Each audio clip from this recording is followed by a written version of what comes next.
I always kept my eye on what was happening in the areas of mourning and memorialization. Then in 2007, my wife passed away, and I was confronted with the choices that all survivors have to make.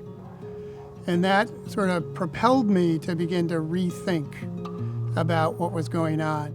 By the middle of the 20th century, almost everybody dies, either in a hospital or a nursing home. And then they're transported to a funeral home and then to a cemetery. The traditions that we have held, they're not going away. They are being disrupted. People are choosing to interact with these conventions, but they want it to be personal. The changes that occurred in the 20th century led to 3 significant disruptive trends. The first one is cremation.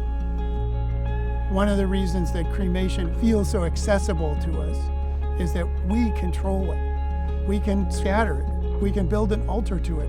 But what people began to do was think about how can we use these remains in a way that we actually have them as part of our lives. Everything from making jewelry out of them to creating vinyl records. It's almost an endless stream of ideas.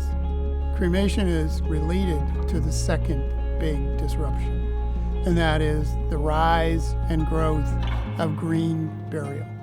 You do as little to the body as possible. No embalming, no hardwood, no concrete, and then you just bury it in the ground.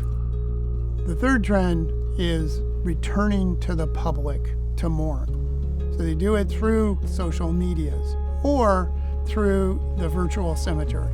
So there are actually tens of thousands of people who have put up a memorial space in a virtual cemetery all across the world.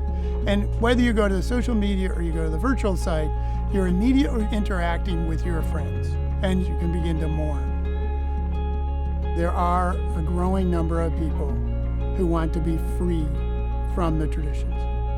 What's exciting about this is they want things to be more personal. And we have begun to break down those barriers.